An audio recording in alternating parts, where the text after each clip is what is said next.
तो जय हिंद साथियों, कैसे हैं आप लोग? उम्मीद करता हूँ अच्छे होंगे। तो आज से साथियों आपकी जूनियर असिस्टेंट के साथ साथ आपकी बीपीओ की भी प्रैक्टिस सेट करवाई जाएगी यहाँ पर। और देखिए बीपीओ का एग्ज़ाम अभी नज़दीक है, तो अगर आप यूपी ट्रिपल एससी की तैयारी कर रहे हैं तो आपके लिए यह क्लास रामबाण साबित होने वाली है। तो चलिए शुरू करते हैं इसी के साथ। और चैनल पर पहली बार जुड़े हैं तो अपने भाई को सपोर्ट करें, और सपोर्ट के तौर पर बस आपको कुछ नहीं करना है, चैनल को सब्सक्राइब करके बेल आइकन प्रेस कर लेना है और एक प्यारा सा कमेंट करके आपको सुझाव ज़रूर देना है कि आपको क्लास कैसी लगी। तो चलिए यहाँ पर शुरू करते हैं। और पहला ही प्रश्न कह रहा है कि, और देखिए इसमें हम जो है कंप्लीट सिलेबस आपका एक ही वीडियो में कंप्लीट होगा, यानी गागर में सागर हमारा, चाहे जूनियर असिस्टेंट हो चाहे आपका बीपीओ हो, गागर में सागर ये बैच है हमारा। और पहला ही प्रश्न है कि राष्ट्रीय परियोजनाओं के प्रसार के लिए जिन सेवाओं की आवश्यकता होती है उन्हें स्थानीय स्तर पर भली प्रकार से संपन्न किया जाता है। स्थानीय शासन इसको संगठित करने के लिए सुगम मार्ग है। यह कथन किसका है? तो यहाँ पर देखिए ब्राइस हैं, जेनिक्स हैं और आपके हिक्स हैं, और डी कह रहा है इनमें से कोई नहीं। तो इसमें हमारा हो जाएगा विकल्प नंबर सी करेक्ट होता है कि हिक्स कहते हैं कि राष्ट्रीय परियोजनाओं के जो प्रसार के लिए जिन सेवाओं की आवश्यकता होती है उन्हें स्थानीय स्तर पर भली प्रकार से संपन्न किया जाता है। स्थानीय शासन इसको संगठित करने के लिए एक सुगम मार्ग है। तो यहाँ पर साथियों ऑप्शन नंबर ए विकल्प हमारा पहले का करेक्ट होता है, सी विकल्प। दूसरा कह रहा है यहाँ पर नगर पालिकाओं की संरचना भारतीय संविधान के किस अनुच्छेद में वर्णित है? तो दूसरे का ये हमारा करेक्ट होता है 234 के दय में। किसमें? 234 के दय में नगर पालिकाओं की संरचना का प्रावधान दिया गया है। और अनुच्छेद 243 के एफ में क्या है? तो 243 के एफ में नगर पालिकाओं की संरचना का प्रावधान आपका क्या है? 243 के एफ में तो नगर पालिकाओं के सदस्यों का इसमें आपका निर्वाहन दे रखा है। और 243 के एम में क्या है? 243 के एम में तो इसमें जो आपका है यह वित्त आयोग है। और 243 के थ में क्या है? 243 के थ में तो नगर पालिकाओं के गठन का इसमें उपलब्धि दिया गया है। तो चारों विकल्प हमारा क्लियर होता है। और आगे देखिए कह रहा निम्न युग्मों में कौन सा इसमें आपका सुमिलित नहीं है? तो इधर आपका नगर और कस्बा दे रखा है और आपका इधर स्थानीय निकाय दे रखा है। तो देखिए लखनऊ क्या है? तो छावनी परिषद है, ये तो हमारा ऑप्शन सही होता है। कानपुर नगर निगम है, ये भी आपका सही हो जाएगा। और गाजियाबाद देखिए नगर पालिका परिषद दे रखा है, तो ये आपका गलत हो जाएगा। क्या हो जाएगा? गलत हो जाएगा। यही हमसे पूछ रहा था कौन सा आपका इसमें सुमिलित नहीं है। तो गाजियाबाद भी क्या है? तो गाजियाबाद भी आपका नगर निगम है। क्या है? नगर निगम है। काकोरी आपका नगर पंचायत है, ये भी सही हो जाएगा। लेकिन यहाँ हमारा विकल्प नंबर सी यहाँ पर रॉन्ग होता है।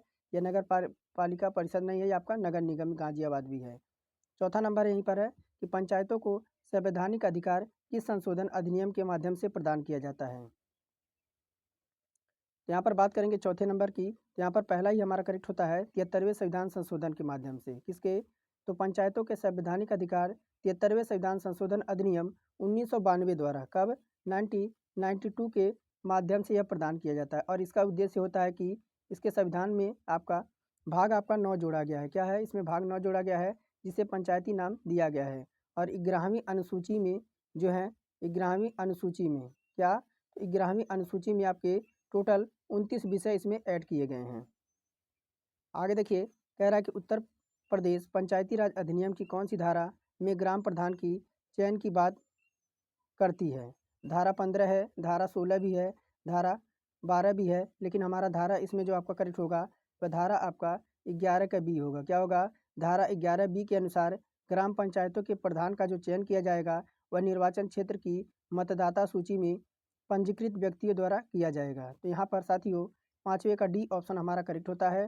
छठवां कह रहा है यहीं पर कि उत्तर प्रदेश पंचायती राज अधिनियम 1947 के नियम 32 के अंतर्गत ग्राम सभा की बैठक के लिए नोटिस दिया जा सकेगा। तो कह रहा है कि बैठक की तिथि से 5 दिन पूर्व, बैठक की तिथि से 7 दिन पूर्व, या बैठक की तिथि से 2 सप्ताह पूर्व, या बैठक की तिथि से 15 दिन पूर्व। तो इसमें बात करेंगे 6 नंबर में, तो यहाँ पर ऑप्शन नंबर डी राइट होता है कि उत्तर प्रदेश पंचायती राज अधिनियम आपका 1947 के अनुसार 32 के अंतर्गत ग्राम सभा की जो बैठक होगी उसके लिए नोटिस की जो तिथि होगी वह 15 दिन पूर्व आपका जो है नोटिस देना अनिवार्य होगा। तो यहाँ पर आपका 6 का डी ऑप्शन हमारा बिल्कुल राइट आंसर होगा। आगे हम बढ़ते हैं। 7वां नंबर प्रश्न हमसे क्या कह रहा है? कह रहा पंचायती राज से संबंधित किस समिति का गठन योजना आयोग की सिफारिश पर किया जाएगा? तो कह रहा कि जेबी के राव समिति, LM सिंघवी समिति, राजमन्नार समिति, बलवंत राय मेहता समिति। तो 7वें का हमारा जो करेक्ट हो जाएगा वो ऑप्शन नंबर पहला होगा कि जेबी की राव समिति का गठन जो आपका हुआ था 1985 में। कब? तो 1985 में।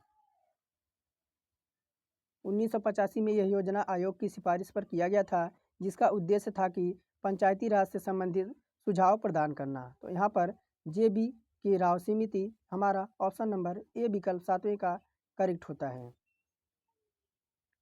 आगे बढ़ते हैं 8वें नंबर की ओर, और 8वां नंबर यहाँ पर कह रहा है कि अशोक मेहता समिति की रिपोर्ट कब प्रस्तुत की गई थी। तो देखिए यहाँ पर 1978 है, 1977 है, 1976 है, 1958 है। लेकिन यहाँ पर 8वें का करेक्ट हमारा जो हो जाएगा वह ऑप्शन नंबर पहला होगा कि अशोक मेहता समिति रिपोर्ट वर्ष 1978 में प्रस्तुत की गई थी। इस समिति ने 3 स्तरीय, कितना? तो 3 स्तरीय, 2 स्तरीय व्यवस्था को अपनाने का जो है यहाँ पर सुझाव यानी रिकमेंड किया था। ऑप्शन नंबर ए विकल्प हमारे यहाँ पर करेक्ट होता है। और 9 नंबर है चोल साम्राज्य में ग्राम सभा का कार्य नहीं होता था। तो कह रहा है यह भूमि का संग्रहण करती थी। बी कह रहा मंदिरों के रखरखाव और उनके आय व्यय की उचित प्रबंधन था। या सी कह रहा ग्राम भूमि का सर्वेक्षण है। या डी कह रहा कि मध्यस्थ नामक कर्मचारी द्वारा ग्राम सभा के कार्यों में सहायता प्रदान किया जाता था। तो यहाँ पर चोल साम्राज्य में ग्राम सभा का कार्य नहीं होता था। तो यहाँ पर ऑप्शन नंबर सी, क्या? ग्राम सभा का सर्वेक्षण क्या हो जाएगा? तो चोल साम्राज्य में भूमि सर्वेक्षण का कार्य केंद्रीय सरकार द्वारा किया जाता था, किंतु भूमि के वर्गीकरण या उसके श्रेणी में किसी भी प्रकार के परिवर्तन के लिए ग्राम सभा की अनुमति आवश्यक थी। अतः ग्राम सभा का जो सर्वेक्षण व ग्राम सभा का कार्य नहीं था। तो यहाँ पर हम सी विकल्प राइट करेंगे 10 आपका 9 नंबर में। और यहाँ पर 10 नंबर कह रहा कि किसी अधिनियम में पहली बार स्थानीय स्वशासन की स्थापना की मान्यता प्रदान की गई है। 1687 में और 1793 में और 1882 में या आपका 1792 में। तो 10 नंबर में हमारा ऑप्शन नंबर बी यहाँ पर राइट होता है कि आपका 1793 के चार्टर एक्ट में पहली बार स्थानीय आपका शासन की स्थापना को मान्यता प्रदान की जाती है, किंतु वास्तविक रूप से स्थानीय स्वशासन की स्थापना के लिए गंभीर प्रयास 19वीं सदी के आपके 19वीं सदी में आपका जो है प्रारंभ आपका हुआ था। और यहाँ पर कह रहा है 11 नंबर में उत्तर प्रदेश पंचायत विधि यानी संशोधन विधेयक 1994 प्रदेश में कब आपका पारित हुआ। तो 22 अप्रैल 1994, 15 जनवरी 1993 या 20 मार्च 1994 या डी विकल्प कह रहा है इनमें से कोई नहीं।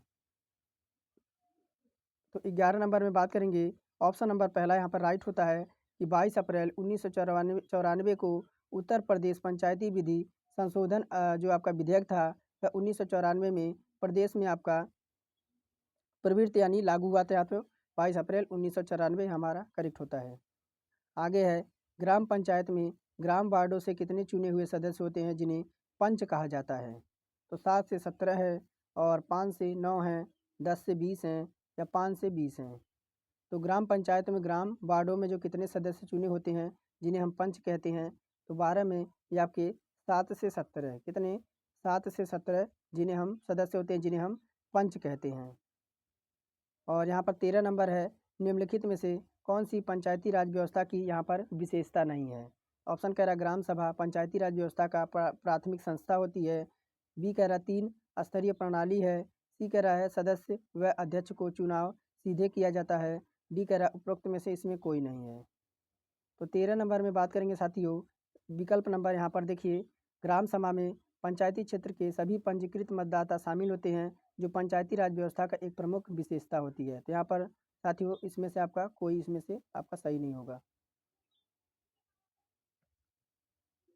आगे है 14 नंबर, ग्राम पंचायतों को किसके आदेश से उसके अधिकार सीमा से बाहर स्थित संस्थाओं को चंदा देने का अधिकार प्राप्त है।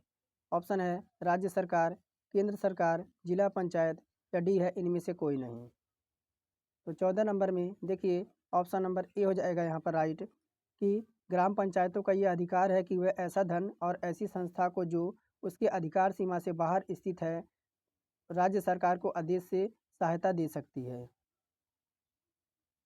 बात करेंगे 15 नंबर में पंचायत समिति में शिक्षा समिति का सभापति होता है। तो प्रधान है, ग्राम पंचायत सदस्य है, या ग्राम विकास अधिकारी है, या डी है, इनमें से कोई नहीं। तो 15 नंबर में बात करेंगे तो प्रधान हो जाएगा। क्या हो जाएगा? प्रधान हो जाएगा। शिक्षा समिति का सभापति प्रधान होता है। इस समिति में टोटल आपके 6 सदस्य होते हैं। कितने? टोटल 6 अन्य सदस्य होते हैं, जिनमें एक अनुसूचित जाति का होता है, अनुसूचित जाति या जनजाति का होना चाहिए, एक महिला सदस्य और एक पिछड़े वर्ग से सदस्य होना अनिवार्य है। इस समिति में टोटल 7 विशेष आमंत्रित सदस्य होते हैं। तो ऑप्शन नंबर यहाँ पर आपका प्रधान जो है करेक्ट हो जाएगा। आगे है, यदि मतदान अध्यक्ष किसी कारणवश मतदान स्थल से अनुपस्थित होता हो तो उसके कार्यों का संपादन कौन करेगा? कह रहा सहायक निर्वाचन अधिकारी, मतदान अधिकारी, सहायक मतदान अध्यक्ष, या डी कह रहा उपरोक्त में से कोई नहीं। यदि क्या कह रहा प्रश्न में, यदि मतदान अध्यक्ष किसी कारणवश मतदान स्थल से अनुपस्थित हो जाता हो तो उसके कार्यों का संपादन कौन यहाँ पर करेगा? 16 नंबर में तो देखिए यह कौन कर सकता है? तो मतदान अधिकारी। विकल्प यहाँ पर बी, यदि पीठासीन जो अधिकारी होता है वो मतदान अध्यक्ष से किसी कारण वश मतदान स्थल से अनुपस्थित होता है, या वो बीमार हो जाता है, या कोई दुर्घटना हो जाती है, तो उसके कार्यों का जो संपादन करेगा वह निर्वाचन अधिकारी द्वारा मतदान अधिकारी करता है। तो ऑप्शन नंबर बी यहाँ पर राइट होता है। और 17 नंबर कह रहा है कि राज्य निर्वाचन आयुक्त के संबंध में सत्य कथन की पहचान कीजिए। तो कह रहा राज्य निर्वाचन आयुक्त की नियुक्ति मुख्यमंत्री द्वारा की जाती है। बी कह रहा राज्य निर्वाचन आयुक्त राज्यपाल के प्रसाद पर्यंत अपना पद धारण करता है। सी कह रहा है कि यहाँ पर कि राज्य निर्वाचन आयुक्त को उसके पद से उसी रीति और उसी आधार पर हटाया जाएगा जिस रीति से और जिन आधार पर उच्च न्यायालय के न्यायाधीश को हटाया जाता है। और डी विकल्प कह रहा है कि यहाँ पर राज्य निर्वाचन आयुक्त की सेवा शर्तों में विधानमंडल और अलाभकारी परिवर्तन किया जा सकता है। यहाँ पर 17 में देखिए ऑप्शन नंबर सी हमारा राइट होगा कि राज्य निर्वाचन आयुक्त के संबंध में सत्य कथन की पहचान करना है। ऑप्शन नंबर सी हमारे यहाँ पर कथन जो है करेक्ट होगा कि राज्य निर्वाचन आयुक्त की नियुक्ति राज्यपाल द्वारा की जाती है और उसकी सेवाएं शर्तें नियुक्ति के बाद आपका जो उसके अलाभकारी परिवर्तन नहीं किया जा सकता है, जिसे निर्वाचन आयुक्त को पद से हटाए जाने का प्रावधान उच्च न्यायालय के न्यायाधीश के समान होता है। ऑप्शन नंबर सी यहाँ पर करेक्ट हो जाएगा। कह रहा भारतीय संविधान का कौन सा अनुच्छेद ग्राम स्तर के पंचायतों के अध्यक्ष का मध्यवर्ती स्तर और जिला स्तर पर पंचायतों में प्रतिनिधित्व का आपका प्रावधान करता है? तो option A, B, C, D या डी कह रहा है इसमें से आपका कोई नहीं। तो यहाँ पर आपका अनुच्छेद 243 का ग और 3 के क में किसमें अनुच्छेद 243 के ग और 3 के क के तहत विधानमंडल विधि ग्राम स्तर पर पंचायतों के अध्यक्ष का मध्यवर्ती जिला स्तर में प्रतिनिधित्व का जो है यहाँ पर प्रावधान करती है। ऑप्शन नंबर ए विकल्प हमारा करेक्ट होता है। 19 नंबर है, भारतीय संविधान में कौन सा अनुच्छेद पंचायतों के स्वशासन के स्वरूप का यहाँ पर वर्णन करता है? अनुच्छेद 243 का ख है और 243 का ग है, या आपका 243 का 6 है, और डी कह रहा है इसमें से कोई नहीं। यहाँ पर 19 का विकल्प हमारा जो करेक्ट हो जाएगा ऑप्शन नंबर सी यहाँ पर राइट होता है कि भारतीय संविधान का जो अनुच्छेद 243 का 6 है यह सुनिश्चित करता है कि पंचायतें स्वशासन की संस्थाओं के रूप में कार्य कर सकती हैं। तो ऑप्शन नंबर अनुच्छेद 243 का 6 यहाँ पर करेक्ट होता है। 20 कह रहा है कि उत्तर प्रदेश में पंचायतों के चौथे आम चुनाव कब संपन्न कराए गए थे? तो 1972 का 1972 से 73 या 1973 से 74 या 1974 से 75 या 75 से 76। यहाँ पर 20 नंबर में बात करेंगे साथियों, तो वर्ष आपका 1972 से 73। कब? वर्ष 1972 से 73 पंचायतों के चौथे आम चुनाव जो है संपन्न हुए थे। 21 नंबर है, वाल्मीकि अम्बेडकर मालिन बस्ती आवास योजना शुरुआत कब की गई थी? तो दिसंबर 2001 है, सितंबर 2001 है, और दिसंबर 2003 है, और नवंबर 2004 है। ऑप्शन नंबर ए विकल्प हमारा इसमें राइट होता है कि वाल्मीकि अम्बेडकर मालिन बस्ती आवास योजना जो आपका क्या था, ये आपका BAMBAY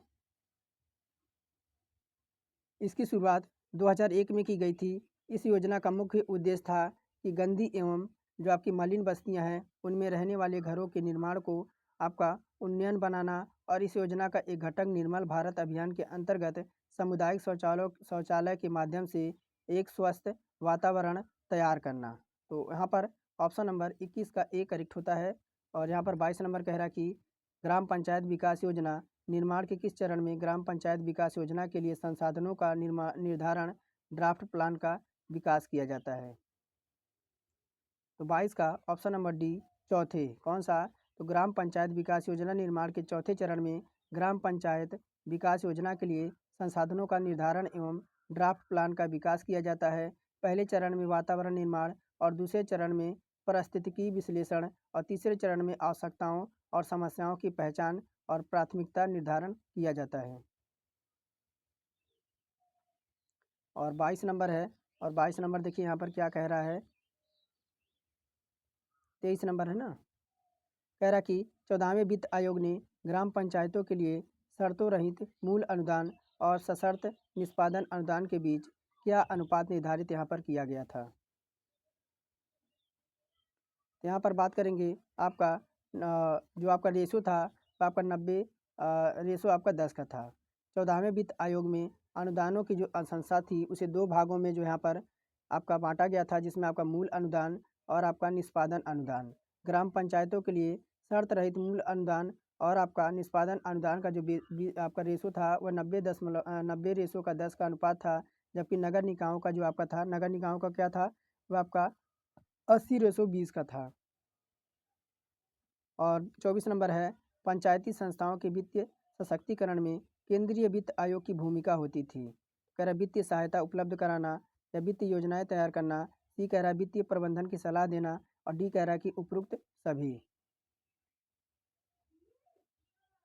तो 24 नंबर है, और 24 नंबर में हमारा यहाँ पर सभी यहाँ पर करेक्ट होते हैं कि केंद्रीय वित्त आयोग पंचायती संस्थाओं के वित्तीय सशक्तिकरण में महत्वपूर्ण भूमिका निभाता है और वित्त आयोग पंचायती संस्थाओं को वित्तीय सहायता प्रदान करने के लिए अपना समर्थ देता है और पंचायती संस्थाओं के लिए वित्त योजना तैयार करता है। और कह रहा निम्नलिखित में से वित्त आयोग के अध्यक्ष में कौन कालक्रम के आधार पर पहले नियुक्त किया गया है। तो यहाँ पर है केसी पंत हैं, और डॉक्टर सीवी रंगराजन हैं, और बी रेड्डी हैं, और के संथनाम हैं। तो 25 नंबर है, और 25 नंबर में हमारा जो विकल्प राइट होगा वह ऑप्शन नंबर डी हो जाएगा, के संथनाम। कौन? के संथनाम यहाँ पर वित्त आयोग के अध्यक्षों की नियुक्ति अगर ये बात करें तो सबसे पहले आपका के संथनाम। कौन? के संथनाम यहाँ पर आए थे। और कह रहा है निम्नलिखित में से कौन सा इसमें सुमेलित नहीं है। 26 नंबर में है, निम्नलिखित में से यहाँ पर कौन सुमेलित नहीं है। तो सही बात करें तो आपका केंद्रीय वित्त आयोग जो आपका था अनुच्छेद 280, तो ये तो आपका सही हो जाएगा। केंद्रीय राज्य वित्त आयोग अनुच्छेद 243 का पहला, अनुच्छेद 243 का पहला यहाँ पर ये भी राइट होता है। और लोक सेवा आयोग यहाँ पर दे रखा अनुच्छेद 315, यह भी सही हो जाएगा। और देखिए आपका फिर कह रहा है निर्वाचन आयोग अनुच्छेद 324, लेकिन ये भी सही हो जाए। लेकिन यहाँ पर देखिए एम दे रखा है, यही हमारा गलत हो जाएगा। ये क्या हो जाएगा आपका अनुच्छेद 243 का पहले में क्या यहाँ पर कह रहा है कौन सुमित नहीं है। तो राज्य वित्त आयोग जो है वह अनुच्छेद 243 के पहले में जो आपका है ये है। बाकी यहाँ पर 243 का एम दे रखा है, जो कि यहाँ पर ऑप्शन नंबर बी यहाँ पर रॉन्ग हो जाएगा। आगे बात करेंगे 27 नंबर में, कह रहा कि उत्तर प्रदेश राज्य वित्त आयोग के अनुसार पंचायती राज संस्थाओं को आपका जो प्रदान 40% अंशों में से ग्राम पंचायतों को दिया जाता है। तो आपका 60%, 70%, 10% या 50%। तो यहाँ पर बात करेंगे आपका 70%। कितना? तो पंचायती राज संस्थाओं को जो आपका प्रदान 40% अंश में से 70% ग्राम पंचायतों को, और 15% कितना? तो 15% जो आपका है वह जिला पंचायतों को, और 15% कितना? तो 15% आपका क्षेत्र पंचायतों को दिया जाएगा। और 28 नंबर कह रहा कि उत्तर प्रदेश राज्य का पहला वित्त आयोग कब गठित किया गया था। ये आपका इसमें पहला ही करेक्ट होगा आपका 1994 को। उत्तर प्रदेश का पहला राज्य वित्त आयोग वर्ष 1994 में गठित किया गया था, जिसका गठन भारतीय संविधान के अनुच्छेद 243 के पहले के तहत किया गया है। पंचायती राज द्वारा उनकी ओर से प्राप्त किए गए सभी धनों को जमा कराने के लिए आपका निधियों को गठन हेतु उपबंध किसके द्वारा किया जा सकता है? तो ग्राम पंचायत है, क्षेत्र पंचायत है, जिला पंचायत है और राज्य विधानमंडल है। 29 नंबर है, यहाँ पर बात करेंगे राज्य विधानमंडल। यहाँ पर करेक्ट होता है कि पंचायती राज द्वारा उनकी ओर से प्राप्त किए गए सभी धनों का जो जमा करने के लिए निधियों का गठन करने और उन्हें निधियों में से ऐसे धन को निकालने के लिए राज्य विधानमंडल द्वारा विधि निर्माण करके उनको उपबंध किया जा सकता है। 30 नंबर है, राज्य सरकार द्वारा प्रत्येक राजस्व जिले के एक जिला रजिस्टर के अलावा कितने अतिरिक्त रजिस्टर नियुक्त किए जा सकते हैं? ऑप्शन है यहाँ पर 1, 2, 5 या राज्य सरकार जितना ठीक समझे। यहाँ पर बात करेंगे ऑप्शन नंबर डी हमारे यहाँ पर करेक्ट हो जाएगा कि जन्म और मृत्यु पंजीकरण अधिनियम 1969 के तहत राज्य सरकार प्रत्येक राजस्व जिले के एक जिला रजिस्टर और उसके अतिरिक्त जिला रजिस्ट्रार नियुक्त कर सकेगी जितना वह ठीक समझे और जिला रजिस्ट्रार के साधारण नियंत्रण और निर्देशन के अधीन होते हुए भी। पैरा रजिस्ट्रार द्वारा जन्म या मृत्यु की कितनी प्रतियां निःशुल्क जारी की जा सकती हैं? यहाँ पर बात करेंगे पहला ही केवल प्रथम प्रति कौन सी? तो रजिस्ट्रार द्वारा जन्म या मृत्यु की केवल प्रथम प्रति निःशुल्क आपका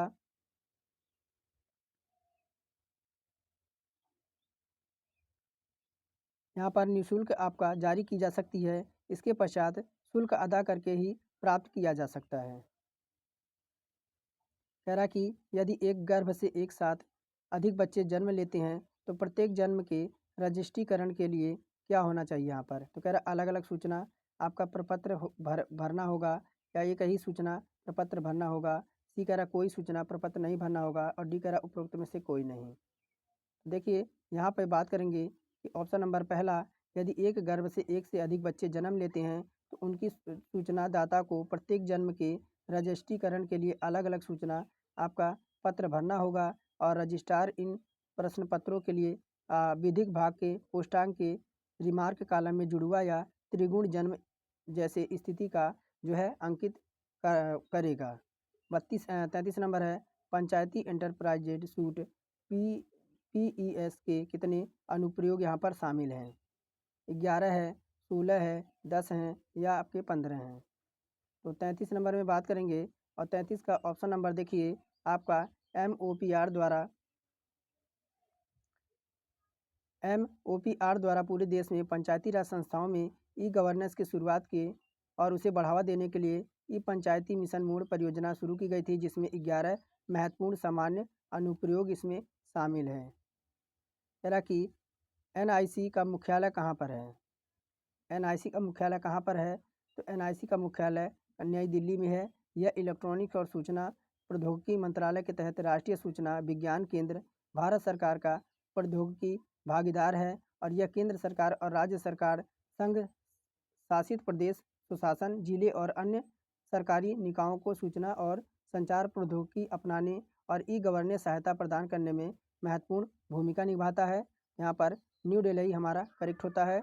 और कह रहा राष्ट्रीय सूचना विज्ञान की NIC की स्थापना कब की गई थी? तो यह की गई थी आपका 1977 में। कब?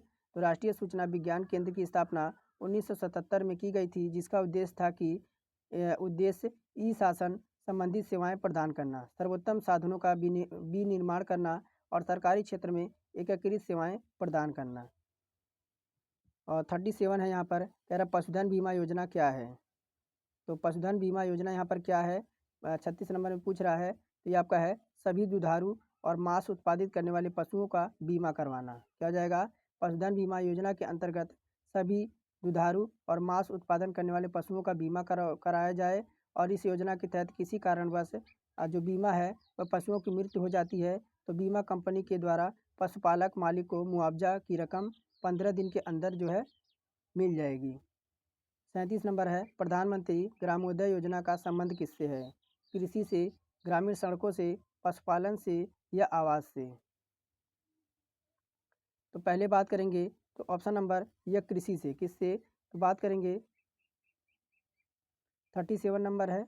तो ऊपर देखिए ऑप्शन नंबर यहाँ पर करेक्ट होता है हमारा कौन सा, तो आवासों से। किससे? देखिए प्रधानमंत्री ग्रामोदय योजना जो है यह योजना बढ़ती आबादी के आवास संबंधित ज़रूरतों को पूरा कराने के उद्देश्य से शुरू की गई थी। इसका उद्देश्य ग्रामीण गरीबों को आश्रय प्रदान करना और इसके अंतर्गत इंदिरा आवास योजना के तर्ज पर चलाने की यह योजना थी। गांधी ग्राम योजना की शुरुआत कब हुई? तो गांधी ग्राम योजना की जो शुरुआत हुई थी 1995 और 96 में। कब? 1995 और 96 में हुई थी। इस योजना का उद्देश्य था कि ग्रामीण सशक्ति को जो है यहाँ पर बढ़ावा देना। जवाहर ग्राम समृद्धि योजना कब शुरू हुई? जवाहर ग्राम समृद्धि योजना यहाँ पर कब शुरू हुई? 39 नंबर में। तो यह शुरू हुई थी आपकी 1999 और 2000 के बीच। जवाहर ग्राम योजना की शुरुआत 1 अप्रैल, कब? 1 अप्रैल 1999 को हुई थी। और यह योजना जो थी वह गरीबों के जीवन स्तर को बेहतर बनाने के लिए और उन्हें अतिरिक्त दोहरा लाभ प्रदान करने के हेतु उद्देश्य से यह शुरू की गई थी। कह रहा है निम्नलिखित में से कौन सा इसमें सुमिलित नहीं है? तो ग्रीन कार्ड जुलाई 1985, समेकित बाल विकास योजना 1975, संपूर्ण ग्रामीण रोजगार योजना 2018, काम के बदले अनाज योजना 1977 से 78। तो इसमें से आपका कौन सा, कह रहा कौन सा सुमिलित है, कौन सा सही सुमिलित है? यह इधर आपका योजना का नाम है, इधर आपका प्रारंभिक वर्ष है। तो ग्रीन कार्ड योजना जुलाई 1985 ये तो हमारा सही हो जाएगा। और आपका समेकित बाल परियोजना ये भी आपका 1975 ये भी सही हो जाएगा। संपूर्ण ग्रामीण रोजगार योजना जो कि आपका 2018 दे रखा है, ये आपका गलत हो जाएगा। ये कब शुरू किया गया था? तो 2001 में। कब? तो 2001 में। और काम के बदले अनाज योजना ये आपका 1977 से 78 ये आपका सही हो जाएगा। लेकिन हमारा ऑप्शन नंबर सी इसमें जो है आपका सुमेलित नहीं है।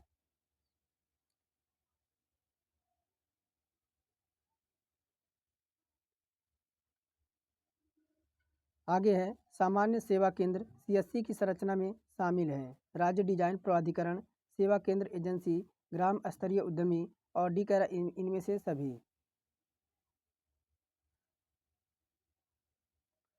तो 41 आपका बात करेंगे 41 नंबर में। तो देखिए सामान्य सेवा केंद्र सीएससी की संरचना में क्या शामिल है?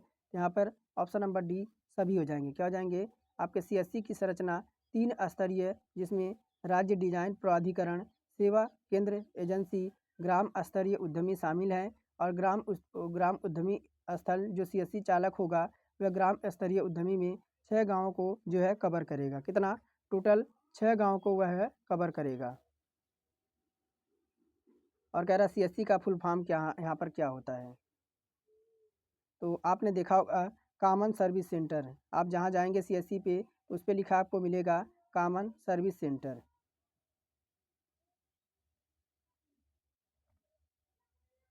आइए आगे देखते हैं। और यहाँ पर क्या कह रहा है? कह रहा है कि 43 नंबर निम्नलिखित में से कौन सा दस्तावेज पंचायत सचिवालय में उपलब्ध नहीं है? तो कह रहा है ग्राम पंचायत के आय व्यय से संबंधित पुस्तक एवं बिल पाउचर, ग्राम पंचायतों के कार्यवाही रजिस्टर, ग्राम सभा के कार्यवाही रजिस्टर या डी कह रहा ग्राम पंचायत भूमि का रिकॉर्ड। तो निम्नलिखित में से कौन सा दस्तावेज पंचायती सचिवालय में उपलब्ध नहीं रहता? यहाँ पर बात करेंगे 43 नंबर में। ऑप्शन नंबर डी ग्राम पंचायत भूमि का रिकॉर्ड। क्या हो जाएगा? ग्राम पंचायत भूमि का दस्तावेज का रिकॉर्ड पंचायत सचिवालय में उपलब्ध नहीं होता है। उपरोक्त में से आपका जो तीनों दस्तावेज दे रखा है वह सचिवालय में सुरक्षित रहता है। ये सब आपके सुरक्षित रहते हैं, लेकिन यहाँ पर आपका जो है ग्राम पंचायत भूमि का रिकॉर्ड आपका जो है यहाँ पर उपलब्ध नहीं रहता। 44 नंबर है 44 पंचायत सहायक की नियुक्ति के पश्चात कितने माह के अंदर प्रशिक्षण पूरा होना चाहिए? 1 माह, 2 माह, 3 माह या 4 माह? तो पंचायत सहायक की नियुक्ति के पश्चात कितने माह के अंदर प्रशिक्षण पूरा होना चाहिए? ये आपका हो जाएगा टोटल 2 माह। कितना? तो पंचायती प्रशिक्षण संस्था के माध्यम से सभी चयनित पंचायत सहायकों को आवश्यक प्रारंभिक प्रशिक्षण चयन के 2 माह के अंदर पूर्ण कर लेना चाहिए। और राज्य सरकार द्वारा आयोजित किए जाने वाले प्रशिक्षण में पंचायत सहायक को प्रशिक्षण लेना अनिवार्य होगा। कह रहा है कि 45 नंबर केंद्र वित्त पोषित ग्रामीण स्वच्छता कार्यक्रम के तहत संपूर्ण स्वच्छता अभियान उत्तर प्रदेश कितने जनपदों में वर्ष 2000 और 2001 में प्रारंभ किया गया? तो यहाँ पर बात करेंगे ऑप्शन नंबर यहाँ पर सी आपका करेक्ट होता है कि केंद्र वित्त पोषित ग्रामीण स्वच्छता कार्यक्रम के तहत संपूर्ण स्वच्छता अभियान उत्तर प्रदेश के 12 जनपदों में वर्ष 2000 और 2001 में प्रारंभ हुआ था।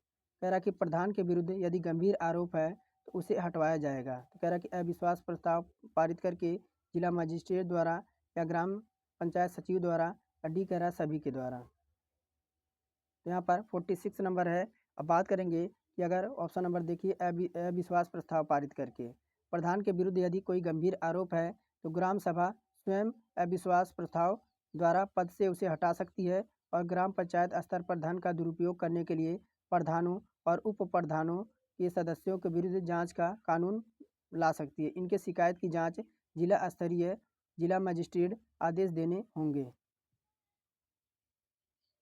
कह रहा कि मॉडल नागरिक चार्टर में ग्राम पंचायतों के लिए संकल्प पूर्व शिक्षा की मान्यता और प्रधानमंत्री कौशल विकास योजना के तहत कौशल प्रशिक्षण के लिए आवेदन किसके पास किया जा सकता है। ऑप्शन है प्रधान के पास, ब्लॉक प्रमुख के पास, जिला परिषद के सदस्य के पास, और डी कह रहा सभी के पास। तो 47 में हमारे यहाँ पर करेक्ट हो जाएगा कि प्रधान के पास। किसके पास?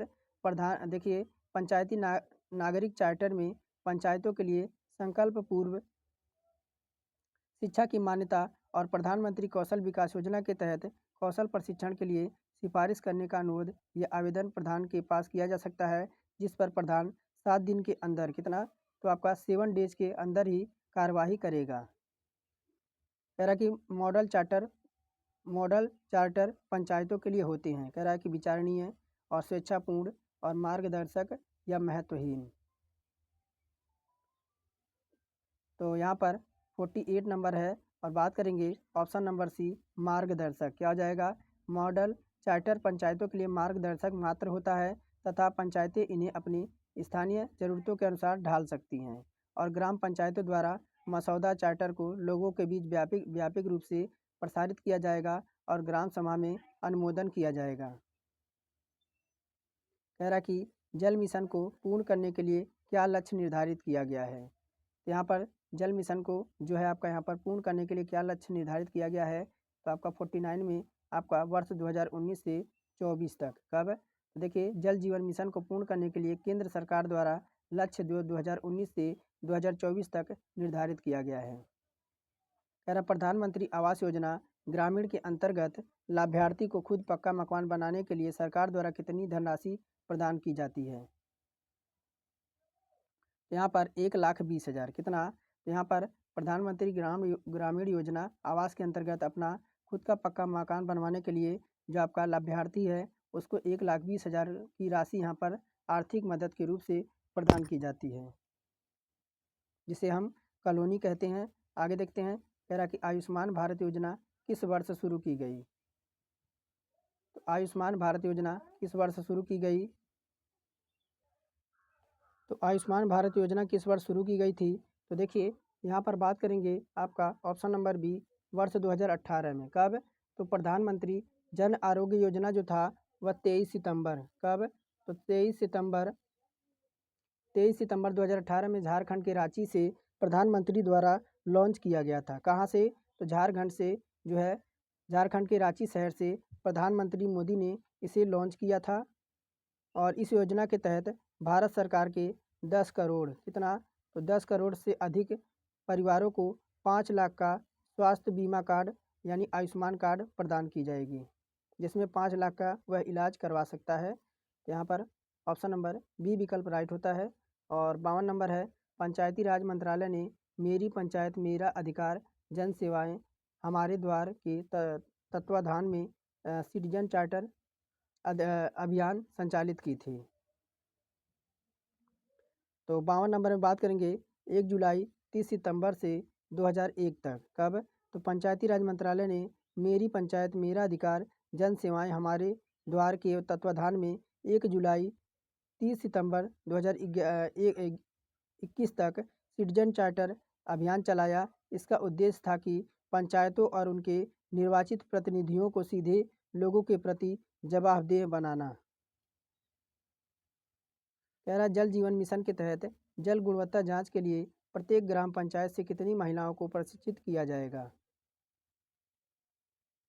तो यहाँ पर बात करेंगे आपका कम से कम 5 कितना, तो पंचायत स्तर पर महिलाओं को भागीदारी को बढ़ावा देने के लिए प्रत्येक गांव से कम 5 महिलाओं को ग्राम स्तर पर पानी की गुणवत्ता को प्रशिक्षण करने के लिए फोल्ड टेस्ट किट यानी एसीटी के उपयोग करके प्रशिक्षित किया जाएगा। 54 नंबर है, जिला योजना समिति का गठन का दायित्व किस अनुच्छेद के अंतर्गत राज्य सरकार को सौंपा गया है? तो यहाँ पर बात करेंगे 54 नंबर में, तो आपका अनुच्छेद 243 का जेड में किसमें, तो देखिए 73वें संविधान संशोधन अधिनियम के अनुच्छेद 243 के तहत प्रत्येक जिले में जिला योजना समिति का गठन दायित्व जो है वह राज्य सरकार को सौंपा गया है। पहला कि ग्रामीण भूमिहीन रोजगार गारंटी कार्यक्रम का इसमें से असत्य बताना है कि उसमें उद्देश्य क्या है, उद्देश्य नहीं है। कह रहा ग्रामीण भूमिहीन रोजगार गारंटी कार्यक्रम में क्या असत्य है यहाँ पर। कह रहा लाभकारी योजना का अवसर प्रदान करना, तो ये आपका ये तो सही हो जाएगा। ग्रामीण क्षेत्रों में उत्पादक संपत्ति बनाना, तो ये भी सही हो जाएगा। कह रहा ग्रामीण जीवन की समग्र गुणवत्ता पर सुधार करना, ये भी सही हो जाएगा।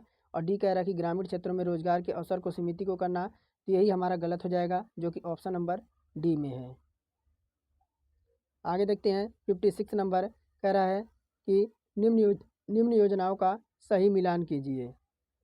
तो ग्रामीण संपर्क मार्ग योजना, ग्रामीण संपर्क मार्ग योजना ये आपकी कब हुई थी, ये आपका 1996 से 97, 1996 और 97 से। और गंगा कल्याण योजना कब आपका लागू हुआ था, 1997 से 1998। और समग्र आवास योजना कब शुरू हुआ था, तो ये आपका शुरू हुआ था 1999 और 2000। और प्रधानमंत्री ग्राम सड़क योजना आपका 2000 से 2001 के बीच। तो यहाँ पर 56 में ऑप्शन नंबर हमारा बी ऑप्शन करेक्ट हो जाएगा। ए का दूसरा, बी का पहला, सी का चौथा और डी का तीसरा। कह रहा कि प्रधानमंत्री समग्र ग्राम विकास योजना का शुभारंभ किया गया था। तो शिल्पग्राम कानपुर से, शिल्पग्राम लखनऊ से, गोरखपुर से या अयोध्या से। तो आपका 57 है। यहाँ पर साथियों ऑप्शन नंबर बी करेक्ट होता है कि प्रधानमंत्री समग्र ग्राम विकास योजना का जो शुभारंभ हुआ था वह आपका 24 जनवरी कब, तो 24 जनवरी 2018 को शिल्पग्राम लखनऊ में किया गया था।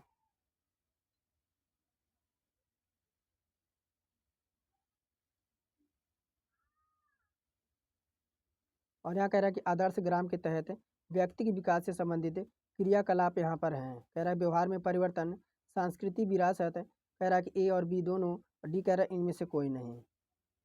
तो यहाँ पर साथियों ऑप्शन नंबर सी करेक्ट होता है, यानी पहला और दूसरा यहाँ पर करेक्ट हो जाएगा। यानी ऑप्शन नंबर सी हमारा करेक्ट हो जाएगा कि आदर्श ग्राम योजना के तहत व्यक्तिगत विकास के अंतर्गत क्रियाकलाप अपनाए जा सकते हैं, जैसे साफ सफाई, स्वच्छता और आदतों का विकास करना, और व्यक्तिगत नैतिक मूल्यों का विकास, सांस्कृतिक विरासत और व्यवहार में परिवर्तन।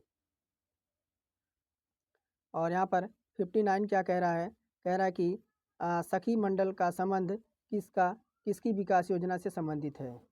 तो सखी मंडल का संबंध किसकी विकास योजना से यहाँ संबंध रखता है, तो ये जो आप रखता है ग्राम पंचायत विकास योजना। किसकी, ग्राम पंचायत विकास योजना में सखी मंडल की महिलाओं को भागीदारी गरीब और कमज़ोर वर्ग के लोगों को अपने विकास की योजना बनाने में सक्रिय भागीदारी निभा रही है। कह रहा है कि उत्तर प्रदेश में मुख्यमंत्री पंचायत प्रोत्साहन पुरस्कार योजना का उद्देश्य क्या है। तो कह रहा है पुरस्कृत पंचायतों को आदर्श मानकर पंचायतों को प्रेरणा देना। बी कह रहा है गाँव में वित्त की कमी को पूरा करना। सी कह रहा है ए और बी दोनों, और डी कह रहा है इनमें से कोई नहीं। तो 60 में जो आपका करेक्ट हो जाएगा वो ऑप्शन नंबर यहाँ पर ए करेक्ट हो जाएगा कि उत्तर प्रदेश में मुख्यमंत्री पंचायत प्रोत्साहन योजना का उद्देश्य पुरस्कृत पंचायतों को आदर्श मानकर अन्य पंचायतों को आदर्श पंचायत बनाने के लिए यहाँ पर प्रेरणा प्रदान करना। और 61 नंबर है, भारत में स्मार्ट विलेज का मॉडल विश्व के किस मॉडल पर आधारित है। तो यूरोपीय मॉडल है, अमेरिकी मॉडल है और अफ्रीकी मॉडल है, और डी कह रहा इनमें से कोई नहीं। तो 61 में हमारा जो करेक्ट होता है वो ऑप्शन नंबर पहला करेक्ट होता है। भारत में स्मार्ट विलेज का मॉडल आपका यूरोपीय मॉडल पर आधारित होगा। इस मॉडल का विकास करने के लिए 5 स्तंभों का उपयोग किया गया है। कह रहा जेल में जन्म या मृत्यु के पंजीकरण के लिए जिम्मेदार कौन है? तो कह रहा जेलर है, जिले के न्यायाधीश हैं, ग्राम प्रधान है या पंचायत सेक्रेटरी है। तो ऑप्शन नंबर यहाँ पर करेक्ट ए होगा कि जेल में हुए जन्म या मृत्यु के पंजीकरण के लिए उस जेल का जेलर उत्तरदायी होगा। 63 है, ग्राम सभा की बैठक प्रतिवर्ष होती है। तो कह रहा खरीफ की फसल कटने के तुरंत बाद और रबी की फसल कटने के तुरंत बाद, और ए और बी कह रहा दोनों, और डी कह रहा इनमें से कोई नहीं। यहाँ पर साथियों विकल्प हमारा सी करेक्ट होता है, ए और बी दोनों। यहाँ पर बात करेंगे ग्राम सभा के प्रतिवर्ष कम से कम 2 बैठक आयोजित किया जाना चाहिए। एक तो खरीफ की फसल कटने के बाद और दूसरी रबी की फसल कटने के बाद। अब खरीफ की फसल में क्या होती है? तो खरीफ की जो फसल होती है वो धान की होती है, और रबी की जो होती है वो आपकी गेहूँ की होती है। तो रबी की फसल आपकी गेहूँ, इस टाइम आपकी गेहूँ की कटाई शुरू हो रही है। और आगे कह रहा है 64 नंबर कि ब्रिटिश भारत में सर्वप्रथम केंद्रीय जन्म मृत्यु और विवाह पंजीकरण अधिनियम कब आया था? तो ये आया था आपका 1886 में। कब? तो बात करेंगे भारत में नागरिक पंजीकरण प्रणाली का इतिहास 19वीं सदी के मध्य में आया था। वर्ष 1986 में पूरे ब्रिटिश भारत में स्वैच्छिक पंजीकरण प्रदान करने के लिए एक केंद्र बना जिसमें जन्म मृत्यु और विवाह पंजीकरण अधिनियम जो है लाया गया था। और 65 है कि ग्राम विकास सचिव के कार्य को उनकी सहायता कौन करता है? तो पंचायत सहायक, पंचायत सदस्य, लेखपाल, डी कह रहा इनमें से कोई नहीं। तो 65 में ऑप्शन नंबर ए हमारा करेक्ट होता है कि ग्राम विकास सचिव के कार्यों में उनकी सहायता पंचायत सहायक करता है। और यहाँ पर कह रहा है कि निम्नलिखित में से कंप्यूटर की प्रोसेसिंग यूनिट कौन सी है? तो यहाँ पर साथियों अब हमारा कंप्यूटर शुरू होता है। यहाँ पर कह रहा है निम्नलिखित में से which the following in processing unit of the computer, यानी निम्नलिखित में से कंप्यूटर की प्रोसेसिंग यूनिट यहाँ पर क्या कहलाती है? तो 66 में देखिए यहाँ पर सेंट्रल प्रोसेसिंग यूनिट, यानी यहाँ पर हमारा CPU, जिसे हम कंप्यूटर का दिमाग भी कहते हैं, और यह कंप्यूटर की प्रोसेसिंग यूनिट कहते हैं। और यहाँ पर कह रहा है कि ट्रांजिस्टर का संबंध कंप्यूटर की किस पीढ़ी से है? तो ऑप्शन नंबर देखिए दूसरी पीढ़ी। कौन सी? तो यहाँ पर बात करेंगे ट्रांजिस्टर का संबंध कंप्यूटर की दूसरी पीढ़ी से होता है। यह क्या होता है? तो आपका ट्रांजिस्टर एक अर्धचालक युक्ति होती है जो इलेक्ट्रॉनिक स्विच के रूप में प्रयोग किया जाता है, और द्वितीय पीढ़ी के अवधि से यह आपका 1996, कब? तो आपका 1996 1900 आपका 56 से, कब?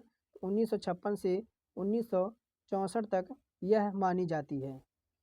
और 68 कह रहा है कि मानव बुद्धि के यांत्रिकी की जांच करने वाला होता है। कह रहा है कृत्रिम विज्ञान, संज्ञात्मक विज्ञान, साइकोलॉजी यानी मानव विज्ञान, सोशियोलॉजी यानी समाजशास्त्र।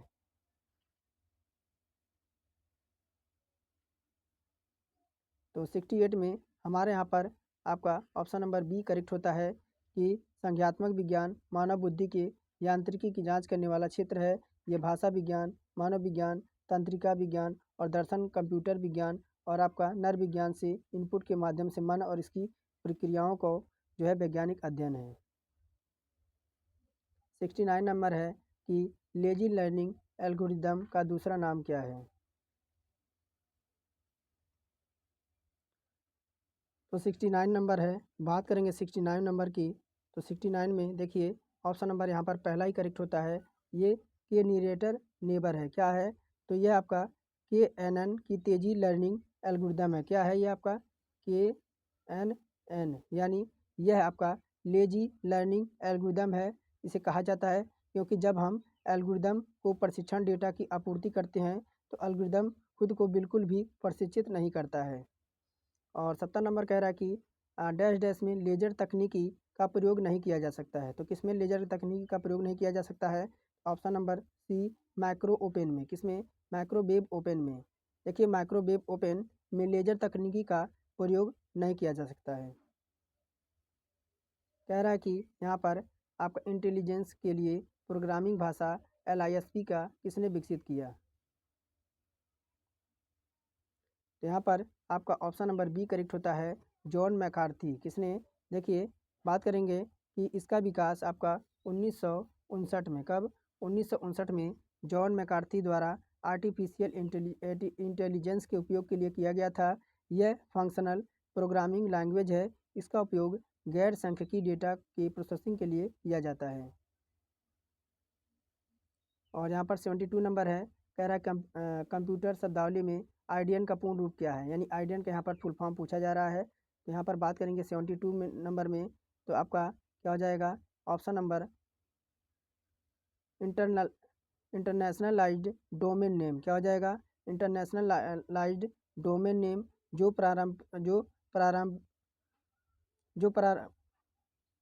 पारंपरिक वर्गों के अलावा अन्य वर्णों द्वारा दर्शाए जाते हैं। अनुप्रयोगों में डोमेन नेम के अंतर्राष्ट्रीय वर्णों वाले अंतर्राष्ट्रीय डोमेन नामों के संभालने के लिए वर्ष 2003 में इसे जो है परिभाषित किया गया था। आइए देखते हैं 73 नंबर। और 73 नंबर यहाँ पर क्या कह रहा है? कह रहा है कि निम्नलिखित में से कौन सी सेवा इंटरनेट उपयोगकर्ताओं को कॉल प्राप्त करने के लिए सुसज्जित किसी भी पीसी से इंटरनेट पर बात करने की अनुमति देता है? तो ये जो हमारा हो जाएगा और इंटरनेट टेलीफोनी हो जाएगा। क्या हो जाएगा? यहाँ पर बात करेंगे कि आपका VoIP क्या हो जाएगा? VoIP यानी आपका वॉइस ओवर इंटरनेट प्रोटोकॉल को इंटरनेट टेलीफोनी में कहा जाता है। यह इंटरनेट के माध्यम से पीसी पर बात करने की सुविधा प्रदान करता है, जिसमें कॉल करने अथवा रिसीव करने की फीचर जो है उपलब्ध है। और यहाँ पर 74 कह रहा है कि MS वर्ड में जो आपका फॉन्ट है डायलॉग बॉक्स ओपन करने के लिए किस शॉर्टकट कुंजी का हम यहाँ पर प्रयोग करेंगे? यहाँ पर ऑप्शन नंबर बी Ctrl+D का, किसका? Ctrl+D शॉर्टकट का उपयोग करके फॉन्ट डायलॉग और बॉक्स ओपन करने के लिए किया जाता है।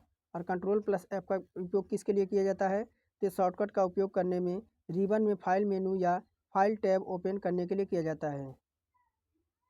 और Ctrl+I का प्रयोग किसके लिए किया जाता है? तो कंट्रोल, यह है आपका शॉर्टकट का उपयोग चयनित शब्द को इटैलिक करने के लिए किया जाता है। और यहाँ पर 75 कह रहा है कि निम्नलिखित विधि में से कौन सा तरीका दाएं संरेखित करने के लिए इस्तेमाल किया जाता है? तो अगर दाएं की बात करेंगे तो आपका राइट क्या हो जाएगा?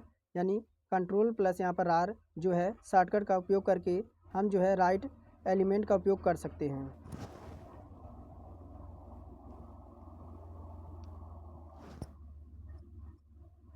और 76 नंबर है, यहाँ पर कह रहा कंप्यूटर पर लॉगिन नाम और पासवर्ड को सत्यापन किस रूप में किया जाता है?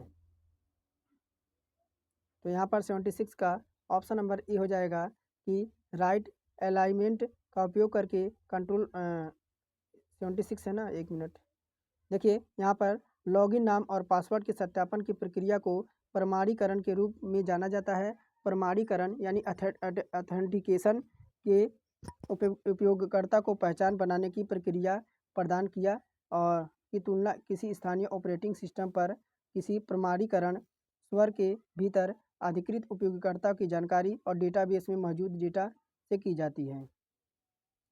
और यहाँ पर 76 है कि निम्नलिखित में से कौन सा स्प्रेडशीट का एक उदाहरण है? स्प्रेडशीट का यहाँ पर उदाहरण कौन सा है? तो 77 में ऑप्शन नंबर ए होता है माइक्रोसॉफ्ट एक्सेल। माइक्रोसॉफ्ट एक्सेल यानी MS एक्सेल का पूरा नाम माइक्रोसॉफ्ट एक्सेल होता है। यह माइक्रोसॉफ्ट द्वारा विकसित एक स्प्रेडशीट प्रोग्राम है। MS एक्सेल डेटा को व्यवस्थित करने और कैलकुलेशन, निर्णय और रिपोर्ट तैयार करने की आदि कामों में यह सुविधा प्रदान करता है। और कह रहा है ईमेल का आविष्कार किसने किया था? यहाँ पर ईमेल का यानी इलेक्ट्रॉनिक मेल का यहाँ पर आविष्कार किसने किया था? यहाँ पर बात करेंगे 78 में ऑप्शन नंबर आपका BA शिवा अय्यादुराई। तो ईमेल का खोज मूल रूप से अमेरिका में रहने वाले भारतीय शिवा आपका अय्यादुराई ने किया था। उन्होंने यह आविष्कार किया था तब वह केवल 14 साल के थे। शिवा का जन्म मुंबई महाराष्ट्र के एक तमिल परिवार में हुआ था और उन्होंने 1982 में, कब? तो 1982 में अमेरिकी सरकार ने उन्हें ईमेल सिस्टम के लिए जनक के तौर पर मान्यता दी और ईमेल पर कॉपीराइट प्रदान किया। और यहाँ पर कह रहा है कि एंड्रॉयड ऑपरेटिंग सिस्टम किस पर आधारित है? तो यहाँ पर बात करेंगे 79 नंबर में। एंड्रॉयड क्या होता है? तो आपका लिनक्स है। क्या है? एंड्रॉयड एक ऑपरेटिंग सिस्टम है जो लिनक्स कर्नेल और अन्य ओपन सोर्स सॉफ्टवेयर के संशोधित संस्करण पर आधारित होता है, जो मुख्य रूप से टच स्क्रीन मोबाइल उपकरणों जैसे स्मार्टफोन और टैबलेट के डिज़ाइन के लिए किया जाता है। और कह रहा है निम्नलिखित में से कंप्यूटर का मूल कार्य क्या है? तो कंप्यूटर का यहाँ पर मूल कार्य क्या है? तो इनपुट, स्टोरेज, प्रोसेसिंग और कह रहा इनमें से सभी। तो कंप्यूटर के मुख्य 4 आपके भाग होते हैं, इनमें से आपके सभी हो जाएंगे, जैसे आपका इनपुट, स्टोरेज, प्रोसेसिंग, आउटपुट। कह रहा कि केंद्रीय पक्षी अनुसंधान संस्थान CARI उत्तर प्रदेश के किस शहर में स्थित है? तो यहाँ पर बात करेंगे, आपका यूपी स्पेशल है, आपका बरेली से है इसका संबंध। केंद्रीय पक्षी अनुसंधान संस्था उत्तर प्रदेश के बरेली में इज्जत नगर में स्थित है। इसमें कुक्कुट विज्ञान से संबंधित विविध विषयों पर शोध होती है। इसकी स्थापना आपकी 1900 आपकी 89 में आपकी की गई थी। और उत्तर प्रदेश का सबसे घना बसा जिला कौन सा है? तो उत्तर प्रदेश का सबसे घना बसा जिला जो आपका है वह गाजियाबाद है। और यह जन घनत्व अगर बात करें इसकी, तो आपका 6971 इसका है, प्रति वर्ग किलोमीटर है। और कह रहा निम्न निम्न में से किस राज्य में भारत के प्रथम अमृत सरोवर का उद्घाटन किया गया? अमृत सरोवर का जो प्रथम आपका उद्घाटन किया गया था उत्तर प्रदेश राज्य में किया गया था। केंद्रीय अल्पसंख्यक मामलों के मंत्री मुख्तार अब्बास नकवी ने 13 मई आपका 2022 में किया गया था। और ये आपका कहाँ पर था? तो उत्तर प्रदेश में। और यह क्या क्या था? तो अमृत सरोवर का उद्घाटन रामपुर जिले में किया गया था। कह रहा गोकुल ग्राम योजना का संबंध है। तो गोकुल ग्राम योजना का यहाँ पर संबंध का क्या है? तो साथियों हम यूपी स्पेशल पढ़ रहे हैं, तो हमारे यहाँ पर उत्तर प्रदेश ही आएगा। कि गोकुल ग्राम योजना का उत्तर प्रदेश से संबंध योजना है। इसके तहत गांव-गांव जाकर गौवंश को निःशुल्क कृत्रिम गर्भधारण किया जाता है, ताकि अच्छी नस्ल की गौवंश को बढ़ावा मिले। कह रहा है उत्तर प्रदेश के लोकायुक्त निम्नलिखित में से किसे अपना त्यागपत्र जो है संबोधित करेंगे? तो बात करेंगे ऑप्शन नंबर बी की, कि उत्तर प्रदेश के राज्यपाल को। किसे? तो राज्यपाल को अपना त्यागपत्र देते हैं। और उत्तर प्रदेश लोकपाल लोकपाल जो अधिनियम 1975 के अनुसार लोकायुक्त की नियुक्ति राज्यपाल द्वारा की जाती है। और लोकायुक्त राज्यपाल को संबोधित त्यागपत्र जो है पद त्याग कर सकेगा। और कह रहा कि राजीव गांधी राष्ट्रीय वि- विमानन विश्वविद्यालय उत्तर प्रदेश में कहाँ स्थित है? तो ये आपका जो है फुर्सतगंज में। कहाँ पर? तो आपका फुर्सतगंज कहाँ पर है? तो अमेठी में है। इस केंद्रीय विश्वविद्यालय का दर्जा प्राप्त हुआ था। और उत्तर प्रदेश में 6 केंद्रीय विश्वविद्यालय हैं। कह रहा है निम्नलिखित में से कौन सी जनजाति उत्तर प्रदेश और उत्तराखंड से संबंधित है? यहाँ पर बात करेंगे थारू जनजाति। कौन सी? तो थारू जनजाति उत्तराखंड के नैनीताल और उधम सिंह नगर जिले में पाई जाती है। यह जनजाति उत्तर प्रदेश के तराई क्षेत्र वाले जिले हैं, जैसे पीलीभीत, बहराइच, श्रावस्ती, बलरामपुर में यह पाई जाती है। यह मुख्यतः हिंदू धर्म को मानती है। और यह भारोपीय भाषा परिवार के भारतीय ईरानी समूह के अंतर्गत आने वाले आर्य उपभाषाओं को बोलते हैं। कह रहा किस्सा राधा कन्हैया का लेखक कौन है? किस्सा राधा कन्हैया के लेखक यहाँ पर कौन है? ये आपके जो हो जाएंगे वह नवाब वाजिद अली शाह हो जाएंगे। कह रहा कि निम्नलिखित में से कौन सा उत्तर प्रदेश का लोक नृत्य है? तो यहाँ पर क्या हो जाएगा? जैता। क्या हो जाएगा? यहाँ पर बात करेंगे जैता उत्तर प्रदेश का लोक नृत्य है। जबकि सिगमू, घोड़े और मोडनी यह गोवा का लोक नृत्य है। कहाँ का? ये तीनों जो हैं ये कहाँ के नृत्य हैं? तो यह गोवा के नृत्य हैं। यह सब गोवा के नृत्य हैं।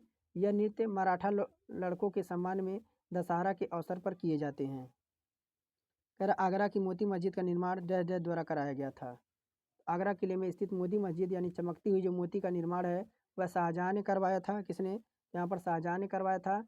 ये मोती मस्जिद को पर्ल मास्क्यू नाम से जाना जाता है। शाहजहाँ ने इस मस्जिद का निर्माण अपने शाही दरबार के लिए करवाया गया था। कह रहा कि उत्तर प्रदेश के किस जिले में सर्वप्रथम भारतीय राष्ट्रीय कांग्रेस वार्षिक अधिवेशन हुआ था? तो ये आपका जो हुआ था उत्तर प्रदेश में कांग्रेस का सर्वप्रथम अधिवेशन इलाहाबाद में आयोजित हुआ था। और यह आपका चौथा अधिवेशन था जो वर्ष आपका 1888 में हुआ था।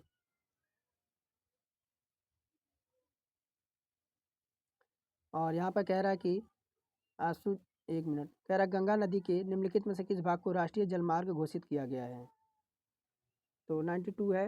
ये आपका प्रयागराज से हल्दिया तक। कहाँ से?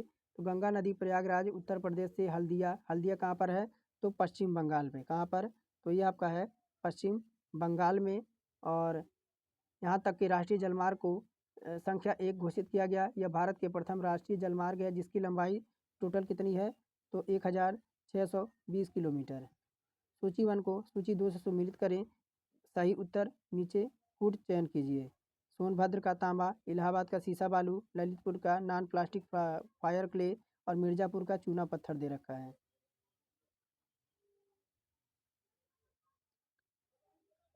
तो बात करें सोनभद्र चूना पत्थर कहाँ हो जाएगा? सोनभद्र का चूना पत्थर हो जाएगा। और प्रयागराज का जो हो जाएगा आपका सीसा बालू हो जाएगा। और ललितपुर का क्या हो जाएगा? तो ललितपुर का आपका तांबा हो जाएगा। और मिर्ज़ापुर का जो आपका हो जाएगा नॉन प्लास्टिक फायर क्ले हो जाएगा। यहाँ पर आपका ए का चौथा और बी का दूसरा, सी का पहला और डी का तीसरा। कह रहा निम्नलिखित में से कौन सा जोड़ा यहाँ सही सुमेलित नहीं है? तो अलीगढ़ का जो देखिए, अलीगढ़ आपका ताला है तो ये तो आपका सत्य हो जाएगा। और मुरादाबाद आपका पीतल का संबंध है तो ये भी सही हो जाएगा। फिरोजाबाद आपका चूड़ियों से संबंध रखता है तो ये भी सही हो जाएगा। मेरठ का आपका चाकू गलत हो जाएगा। मेरठ का क्या हो जाएगा? खेल खिलौना। क्या हो जाएगा यहाँ पर? खेल का सामान और खिलौने। ऐरा हस्तनिर्मित कागज़ का निर्माण होता है। हस्तनिर्मित कागज़ का निर्माण जो आपका होता है वह आपका उद्योग मथुरा जालौन कालपी। कहाँ पर? यहाँ पर ऑप्शन नंबर डी आपका मथुरा जालौन कालपी में होता है। और गीडा क्या है यहाँ पर 96 नंबर में? तो गीडा आपका क्या है? गोरखपुर औद्योगिक विकास प्राधिकरण का संक्षिप्त नाम है। इसकी स्थापना आपकी 1989 में की गई थी। ऑप्शन नंबर पहला इसका जो है हमारा ऑप्शन नंबर आपका बी आपका गोरखपुर औद्योगिक विकास प्राधिकरण है। और आर्यभट्ट नक्षत्रशाला आपका जो है स्थित है कहाँ पर? तो बात करेंगे 97 नंबर की। तो आपका ऑप्शन नंबर बी रामपुर में। कहाँ पर? तो रामपुर में। कह रहा कि निम्नलिखित में से कौन सा एक बांध उत्तर प्रदेश में नहीं है? बात करेंगे आपका आपका बठुआ। बठुआ जो आपका दे रखा है ये आपका उत्तर प्रदेश में नहीं है। कहाँ पर है? तो बांका बिहार में। कहाँ पर? ये जो आपका है वो बांका बिहार में है। बाकी अरौरा, अरौरा आपका मिर्ज़ापुर उत्तर प्रदेश में है। अड़वा जो आपका दे रखा है ये भी मिर्ज़ापुर उत्तर प्रदेश में है। आपका बघेलखंड दे रखा है बलरामपुर उत्तर प्रदेश में है। आगे देखिए, कह रहा है निम्नलिखित में से किस फसल के उत्पादन में उत्तर प्रदेश प्रथम स्थान पर नहीं है? यहाँ पर बात करेंगे आपका चावल के उत्पादन में। किसमें? तो आपका वर्ष 2020 और 21 की रिपोर्ट क्या कहती है?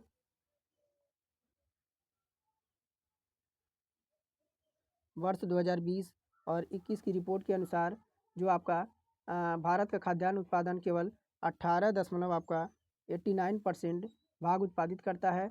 और इसमें बात करेंगे दृष्टि से आपका जो है पहले स्थान पर कौन है? तो पहले स्थान पर खाद्यान्न उत्पादन दृष्टि उत्तर प्रदेश प्रथम स्थान पर है। उसके बाद मध्य प्रदेश दूसरे स्थान पर, पंजाब तीसरे स्थान पर है। और उत्तर प्रदेश जो आपका गेहूँ आलू के उत्पादन में देश में प्रथम स्थान रखता है। लेकिन चावल के उत्पादन में उत्तर प्रदेश जो है वह उत्तर प्रदेश का दूसरा स्थान है। और पहला स्थान किसका है? तो आपका बंगाल को, यानी वेस्ट बंगाल का जो है चावल के उत्पादन में यहाँ पर पहला स्थान है। 100 नंबर है। उत्तर प्रदेश में सर्वाधिक प्रतिशत श्रमिक नियोजित हैं। तो ये आपके किस में है? कृषि क्षेत्र में। कृषि क्षेत्र में है। टोटल बात करेंगे आपके कितने परसेंट है? 59 आपका 3% यहाँ पर जो है आपका कृषि क्षेत्र में आपके उत्तर प्रदेश में श्रमिक नियोजित हैं। तो साथियों आज के लिए इतना ही रखेंगे। और क्लास कैसी लगी, यूजफुल रही हो तो ज़रूर चैनल को सब्सक्राइब करके बेल आइकन ऑन कर लें। तो आज के लिए फ़िलहाल इतना ही रहेगा। फिर मिलेंगे नेक्स्ट वीडियो में।